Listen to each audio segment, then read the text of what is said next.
إخواني الكرام، أقول للموحدين المسلمين المستضعفين: والله ستنهزم إيران هزيمة نكراء، وسوف يتلقون ضربات موجعة مؤلمة تهلكهم. نحن لا ننطق من عند أنفسنا، ننطق بالوحي الشريف، معناه عندنا نصوص نتكلم بها صحيحة الإسناد. فارس ستهلك، تندثر وتتقهقر، وسوف تهلك في عقر دارها، ويفتح المسلمون بلادهم فتحا مباركا مبينا.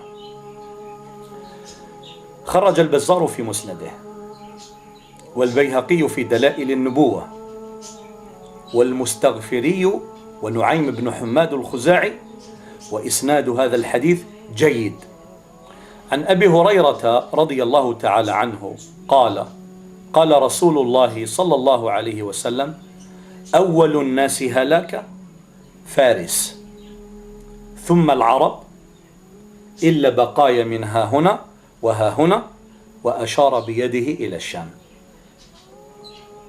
هذا الحديث يخبرنا فيه النبي عليه الصلاة والسلام أن أول الناس هلاكا هم فارس، أي أن فارس ستهلك قبل الروم،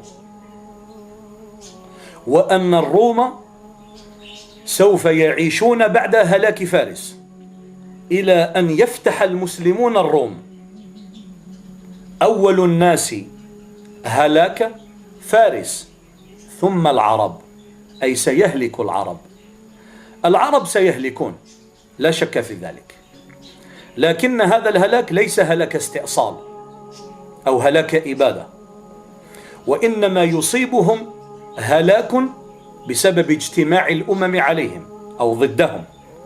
تجتمع ضدهم الفرس والروم والمنافقون والمرتدون والمشركون والملاحدة، الدنيا بأكملها تحاربهم، فيصيبهم هلاكا، لكنهم لن يستأصلوا، سينتصرون وسيفتحون وستكون لهم الغلبة.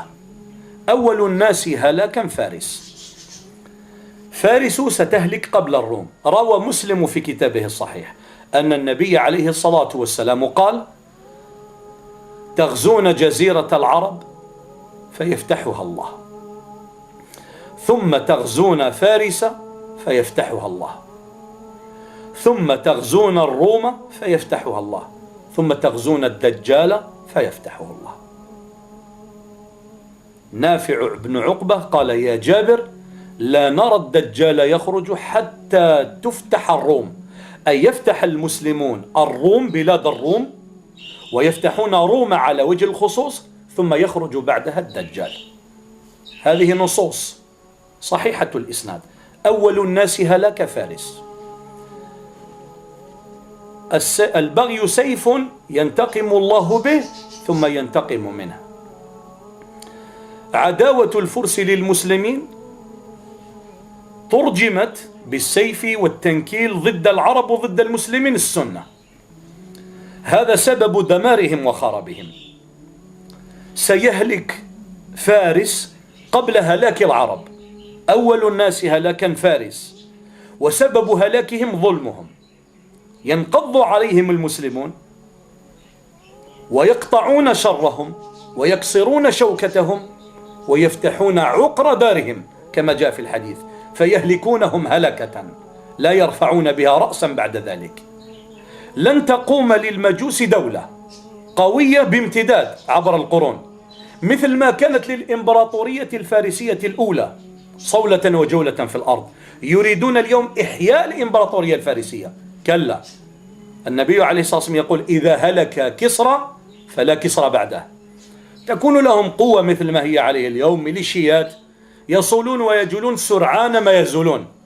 لن يبقوا قرونا مثل ما كان كسرى ومثل ما كانت الدولة الفارسية، يهلكون.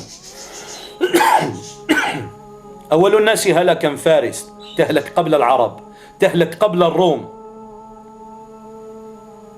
ثم العرب يصيبها ما يصيبها، وسبب هذه الآفات قلنا الذنوب والمعاصي والفتن وترك الحكم بغير ما أنزل الله، وترك الحكم بما أنزل الله والحكم بغير ما أنزل الله، والفتن الموجودة في بلاد المسلمين والمآسي، كل هذه أسباب جلبت هذه الفتن، وسيصيب المسلمين خرابا كبيرا في ديارهم.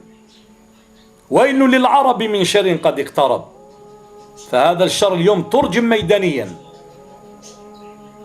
أول الناس هلاكا فارس ثم العرب، وليس هذا الموطن للتفصيل في هلكة العرب، إلا بقايا، أي بقايا من ها هنا وها هنا، وأشار إلى الشام، أي أن الشام ستكون معقل الإسلام، في رواية عند النسائي وعقر دار المؤمنين الشام، ستكون هي مركز القوة بالنسبة للمسلمين، ومسلمين من ها هنا وها هنا كذلك يكونون في خير وصلاح وتمكين إن شاء الله تبارك وتعالى. تهلك فارس إن شاء الله.